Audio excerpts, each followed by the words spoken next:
In medieval Europe, children as young as 7 often worked alongside adults in various trades and households, contributing to family survival from an early age. Their families didn't see this as exploitation. They saw it as perfectly normal because in their world, childhood as we know it barely existed. For most of human history, your 7th birthday wasn't a celebration with cake and presents. It was your graduation into the adult world, ready or not.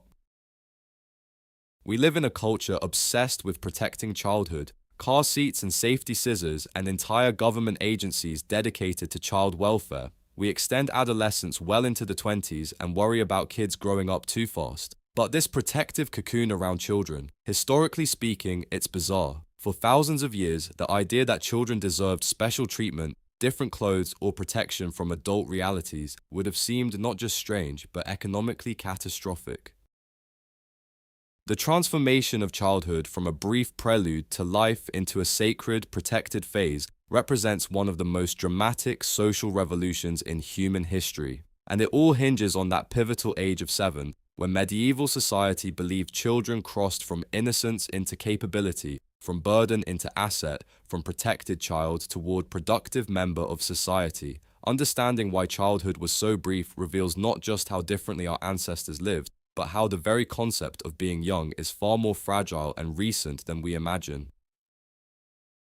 To understand why childhood was so brief, we need to step into a world where survival trumped sentiment. In medieval Europe, roughly half of all children died before reaching adulthood, with the highest mortality in those earliest years. Those who made it to 7 had already beaten odds that would terrify modern parents. But this wasn't just about biology, it was about economics, theology, and the fundamental structure of society itself.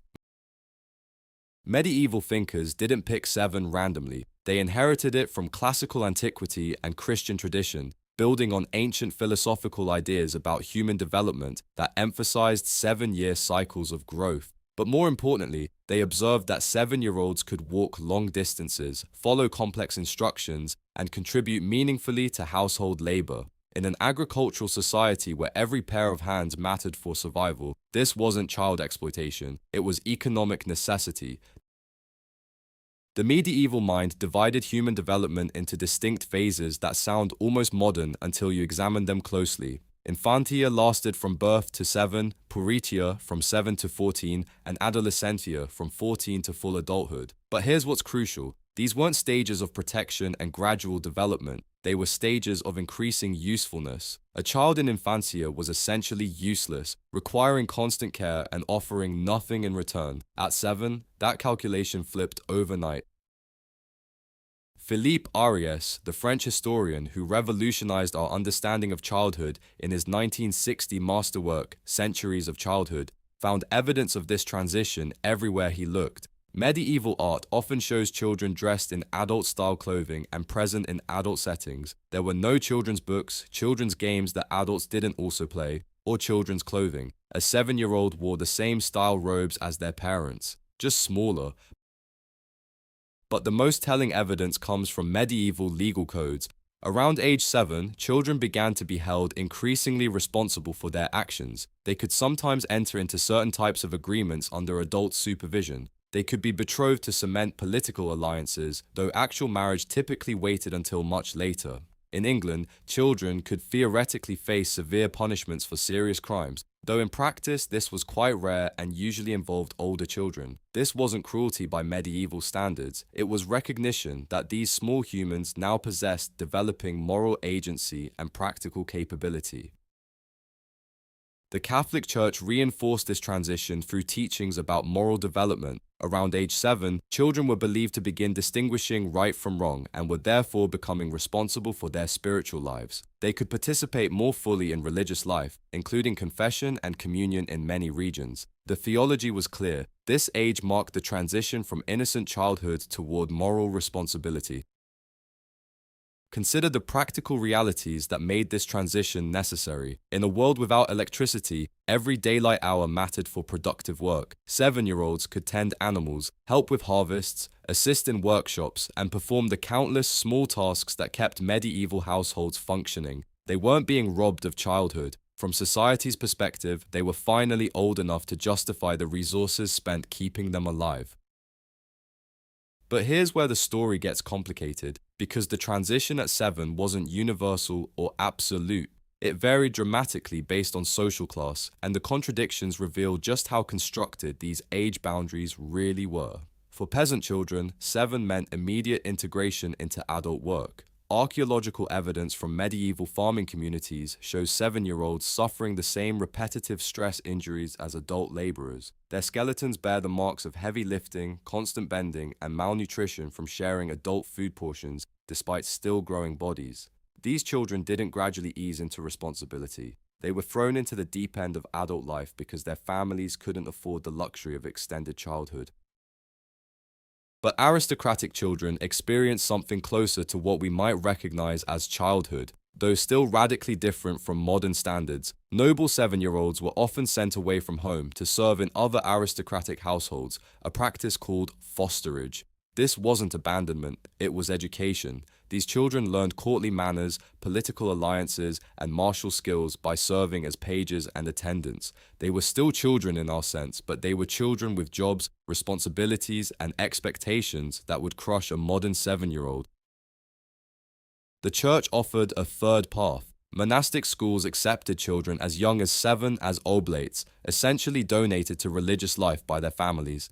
These children would never experience adult sexuality, marriage, or parenthood, but they received education, regular meals, and protection from violence. For many families, this represented the best possible future for a younger son or daughter. The monastery preserved something resembling childhood while still putting these young people to work, copying manuscripts, tending gardens, and learning Latin. What's fascinating is how medieval society simultaneously recognized children's vulnerability and refused to accommodate it. Medical texts from the period show sophisticated understanding of child development. Doctors knew that children's bodies and minds worked differently from adults. They prescribed different treatments, different diets, different exercise regimens. But this knowledge existed alongside the expectation that 7-year-olds would perform adult labor and shoulder adult responsibilities. The contradiction becomes even starker when we look at medieval attitudes toward education. The few schools that existed were designed for adult learning methods. 7-year-olds sat through the same lectures as teenagers, memorized the same texts, faced the same physical punishments for failure. There was no concept of age-appropriate pedagogy because there was no concept that children's minds needed different approaches than adult minds. Yet, medieval literature reveals deep emotional attachments between parents and children. Contrary to Aries's early arguments about parental indifference, recent scholarship has uncovered countless examples of medieval parents grieving lost children, making sacrifices for their welfare, and celebrating their achievements. The difference wasn't lack of love, it was lack of choice.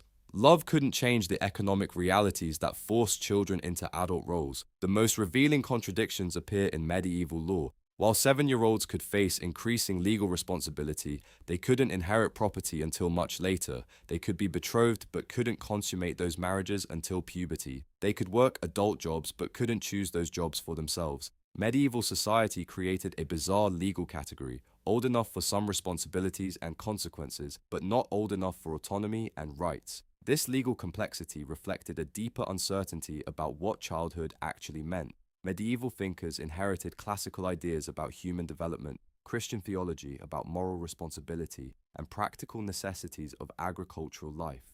These influences didn't always align, creating a patchwork of contradictory expectations that 7-year-olds had to navigate without guidance. The collapse of childhood at 7 didn't happen overnight, and neither did its reconstruction. The changes that eventually gave us modern childhood began in the Renaissance but took centuries to fully develop, revealing just how contingent our current ideas about children really are. The printing press, invented around 1440, accidentally revolutionized childhood by creating the possibility of children's literature. When books became cheaper and more available, writers began creating content specifically for young minds. These early children's books weren't the gentle fairy tales we imagine. They were often brutal moral instruction designed to terrify children into good behavior. But they represented something revolutionary, the idea that children's minds were different enough from adult minds to require different content. The Protestant Reformation accelerated this change by emphasizing individual Bible reading. If every Christian needed to read scripture personally, then every child needed education. Protestant regions began establishing schools specifically for children, with curricula designed for developing minds rather than adult scholars. The age of 7 remained important, but now as the beginning of formal education rather than the end of protected childhood. Economic changes proved even more decisive. As Europe transitioned from agricultural to commercial economies, the kind of work that 7-year-olds could perform became less valuable. Farming required many hands for simple tasks. Manufacturing required fewer hands for complex tasks. Merchant families could afford to keep children out of the workforce longer because they needed fewer child laborers and could invest in education that would pay off in more sophisticated adult careers. The demographic transition changed everything.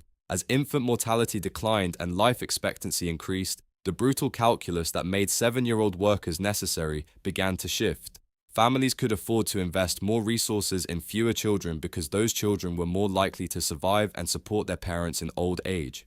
The economic logic that had made childhood a luxury became the economic logic that made extended childhood an investment. But the most profound change was philosophical. Enlightenment thinkers like John Locke and Jean-Jacques Rousseau began arguing that children weren't miniature adults but fundamentally different beings with their own needs, capabilities, and rights. Rousseau's 1762 novel, Emile, depicted childhood as a state of natural innocence that should be preserved rather than hurried past. This wasn't just sentiment, it was a radical reimagining of human development that made our modern concept of childhood possible.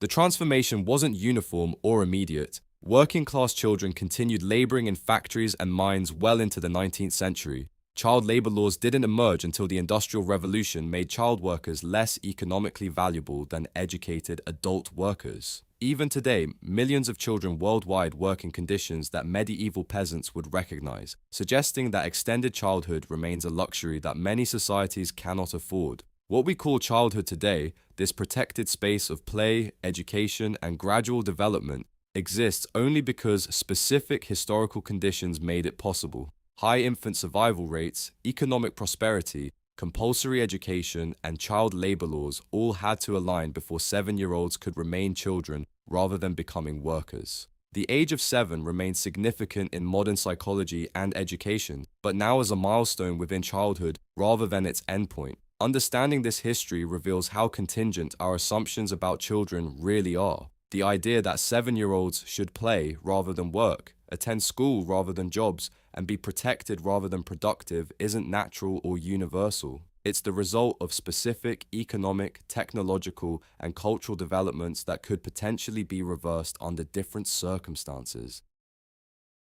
The next time you see a 7-year-old struggling to tie their shoes or remember their homework, try to imagine that child working 14-hour days in a medieval workshop, bearing increasing responsibility for their actions, and expected to contribute to their family's survival. The gap between that reality and our current world reveals one of humanity's most dramatic transformations, the invention of childhood as a protected space rather than a brief prelude to adult responsibility. We've created something that most humans throughout history would find incomprehensible. A years-long period where being young is not just tolerated, but celebrated. Whether future generations will maintain this invention, or whether economic and social pressures will once again make 7-year-old workers a necessity, remains an open question.